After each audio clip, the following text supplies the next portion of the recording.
Olá, bom dia a todos. Olha, esse vídeo vai explicar o capítulo 4 do sexto ano, tá? Do livro didático que vocês receberam, História, Sociedade e Cidadania. Tá? Então esse capítulo 4 aqui ele é bem interessante. Por quê? Porque explica a chegada do homem à América. A gente sempre pensou que na chegada do homem à América, quando a gente fala assim, a gente pensa logo dos portugueses que vieram de Portugal, o Brasil. Só que quando os portugueses chegaram aqui, já haviam habitantes no Brasil. Quando que o Colombo chegou na América Espanhola, já haviam habitantes na América Espanhola. Tá? Então, esse capítulo trata da chegada desses que nós chamamos hoje de índios aqui no nosso território. Tá? Na primeira página, vocês já vão ver o seguinte, que tem aquela imagem daquela animação A Era do Gelo. Tá?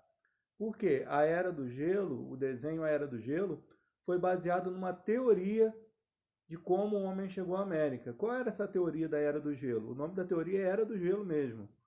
Essa teoria fala que há mais ou menos 20 mil anos o homem teria aproveitado que o mar teria se congelado entre a América e a Ásia e o homem teria vindo a pé de lá para cá, aproveitado uma ponte de gelo, que é a ponte de gelo que os bichinhos da animação passam para vir para cá. Tá? Então essa seria uma teoria. Essa teoria é chamada teoria da Era do Gelo ou teoria do Estreito de Bering. O Estreito de Bering é uma região, tá, que fica entre a Ásia e a América. Tá? Lá no altinho, lá do mapa, lá perto do Alasca ali. Tá? Então é um estreito, é uma região relativamente próxima, só que hoje é mar, mas nessa época teria virado gelo e eles teriam passado a pé. Na pré-história, que a gente está do Brasil, tá? Não haviam dinossauros. Os dinossauros já tinham sido extintos há 68 milhões, 65 milhões de anos atrás, pelo menos. Tá? Mas a gente ainda tinha animais de grande porte. Tá? Na própria imagem você está vendo um mamute. Né? O mamute era um leão, aliás, era um elefante, uma espécie de elefante muito peludo. Né? Era um lanoso, que chama, né? Tinha muito pelo para enfrentar o frio. E ele era gigante.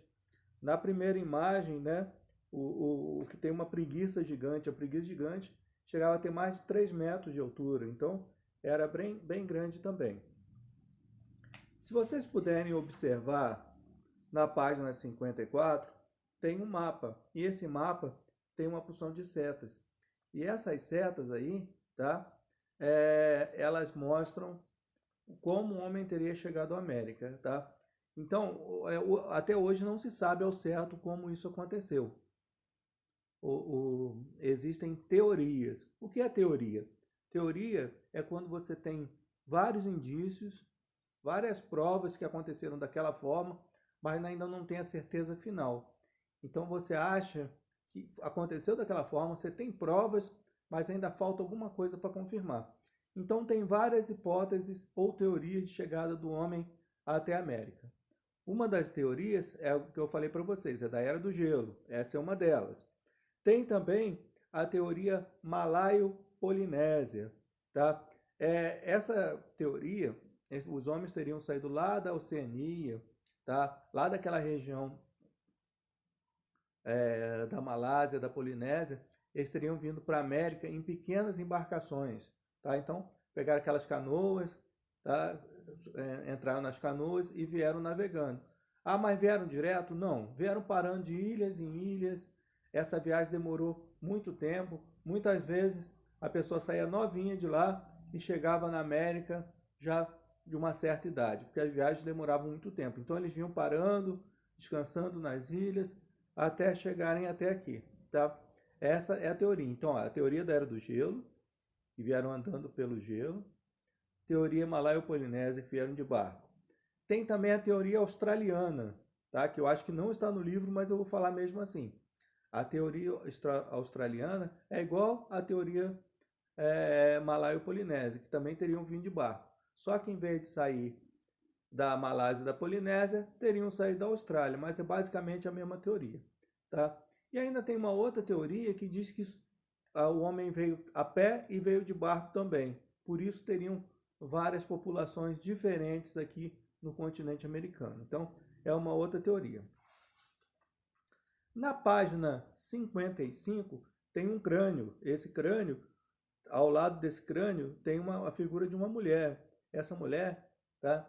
Ela foi encontrada em Minas Gerais. Tá? É um crânio que foi apelidado de Luzia. É um dos fósseis mais antigos da pré-história brasileira. Inclusive, esse crânio sobreviveu àquele incêndio que teve no Museu Nacional lá no Rio de Janeiro. Tá? Aí, passando para a página 56, 57, está falando das pesquisas sobre a pré-história no Brasil. Tá? Tem a figura de uma senhora no alto da página 57, o nome dela é Neide Guidon. Tá? Ela é uma pesquisadora, uma das maiores pesquisadoras brasileiras, tá? E ela conseguiu marcar um sítio arqueológico. Quando a gente fala sítio arqueológico, é um local que tem várias descobertas, tá? E esse sítio arqueológico que está no mapa aqui embaixo, tá? É chamado São Raimundo Nonato, é no Piauí, então é muito importante. Na página 58 também é bem interessante, porque mostra vários habitantes que viveram no Brasil. Inclusive, aqui em Taubaté, tem um museu de história natural. Tá? Tem fósseis que foram achados na nossa região, tá? Foram achados próximos da gente. Então, você vê que esses animais gigantescos da pré-história, também viveram aqui. Então, se vocês puderem dar uma visita lá no Museu de História Natural, assim que acabar esse negócio de pandemia, vocês vão lá também. Tá? Mostra na página 59 alguns achados, tá? O machado de pedra e tal, que já fazem parte do homem fazendo suas ferramentas aqui, tentando sobreviver no continente americano. Tá? E assim vai falando aqui na página 60 de alguns povos, né? O povo Umbu, tá? Que vivemos no sudoeste do Brasil. Tá? Mostra que eles usavam ferramentas e armas bem legais. Eles já usavam arco e flecha e usavam uma arma também chamada boleadeira. Tá? O que a boleadeira é? São duas pedras, tá? Ou duas bolas. Na realidade são até três, né? Hoje em dia se usa mais três. Com o tempo ela foi se aperfeiçoando. Três bolas amarradas com cordas que a pessoa gira e joga para pegar nas pernas do animal e prendê-lo, tá? Inclusive, boiadeiros do sul do Brasil ainda usam essa técnica que eles aprenderam com os índios que trouxeram isso da pré-história. Olha que legal. Na página 61, está falando dos sambaquis. Sambaquis são montes de conchas, né? No começo eu achava que era só um monte de concha na beira do mar, também lá da região sul. Então, o sambaqui nada mais é que túmulo. São túmulos de pessoas que morreram na pré-história. Então, eles enterravam a pessoa sobre esses montes de conchas. Tá? E na página 62 está falando dos agricultores da Amazônia. Né? Os agricultores da Amazônia são os índios, são nossos índios, são herdeiros dessa pré-história. Tá? Os homens da pré-história, quando chegavam aqui no Brasil, eles eram basicamente caçadores, eles só caçavam e colhiam coisas da natureza.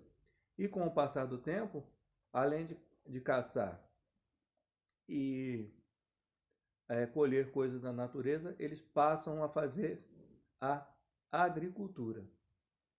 Tudo bem?